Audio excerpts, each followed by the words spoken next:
Travis Benjamin is a big loss for the 49ers. Who's starting? I mean, I wrote about Benjamin 2 weeks ago, I think, hoping that he would provide a good slot weapon and sometimes a vertical threat on the outside. So I think that does hurt them a little because he probably was the fastest receiver in track, at least on the 49er roster. Brandon Ayuk might be pad faster, but I think it hurts him a little bit. It's not like it's like losing Debo or losing Richie James, even, where he knows the system more a little. I think Benjamin was a borderline guy and now kind of opens up the receiver competition a little less. I disagree. Not a big loss at all, losing Travis Benjamin. I was a huge advocate, for getting in a veteran wide receiver. And when people would respond to me in the comment section, like, we have Travis Benjamin, that's our veteran, I had to laugh it off. I never took Travis Benjamin seriously. Look at Marquise Goodwin last year, having that speedster. He was non-effective. He wasn't a threat, and the 49ers still had such a successful offense. Jimmy Garoppolo struggles to throw the ball downfield. He was supposed to be that vertical threat.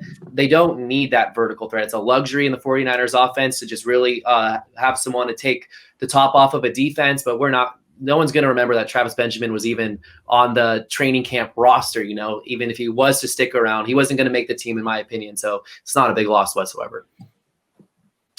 Yeah, he wasn't a big loss. And I know I just wrote the other day that a lack of a vertical threat kind of caps the offense. It's more so because, you really want Kyle Shanahan to really let loose, right? And of course, if he has a vertical threat somewhere there, at least now it's like, all right, now he can really get the full on creativity. So I know that's not the main crux of their offense. I know they like to go within 20 yards and get the ball in the receiver's hands and do damage.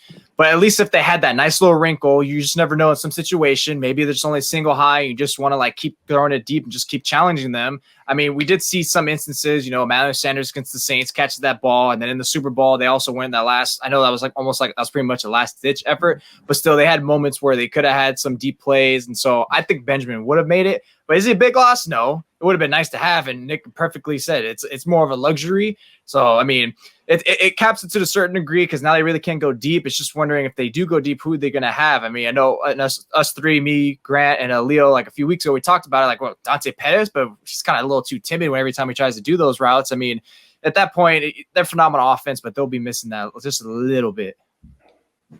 So I'm sticking to similar to DJ Reed here. No, it's not a loss at all.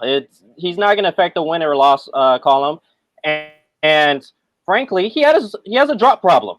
Yeah, he could have ran that route that Emmanuel Sanders did in the Super Bowl, but who knows if he drops that? So it's not a big loss at all. That's true. He does have a drop problem. He's older. He's missed games. He really didn't play well for the Chargers, and he was playing with Phillip Rivers, who's great. Now he's going to be playing with a quarterback who isn't as accomplished, but also good. Well, no, he won't be playing with him because he's gone.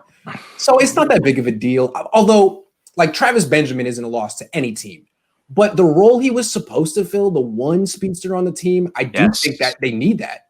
And fortunately for them, there's guys available. They could get Taylor Gabriel right now. And I don't think he'd be any worse than Travis Benjamin. I don't know if he have a better shot to make the team. But I do think they should bring in someone, unless this Brandon Ayuk kid is a deep threat that I didn't notice. Because I watched a fair amount of his film, and I didn't see it. He's fast with the ball in his hands, but I didn't see him just running by corners down the sideline without a stutter move or just straight. I didn't see it. Maybe he did. I underestimated Deebo Samuel's speed coming into the league. When I saw him in training camp, I was like, wow. But still, he didn't win down the sideline last year. So I think it's important to have that speed element. And we've said that Jimmy Garoppolo doesn't throw that pass well. Well, he still hasn't started 30 games. He's another year removed from a torn ACL. Maybe he can add that to his game. Maybe that'll be something he can do this year, and he's going to need a deep threat. So keep an eye on Taylor Gabriel or someone like that, because it seems like Benjamin was on the roster for a reason, and now they got to fill that. Unless I'm tripping. Unless I'm just. I'd like Taylor Gabriel. That's a good sign. I'd rather have Taylor Gabriel than Travis Benjamin. Anyway. Yeah.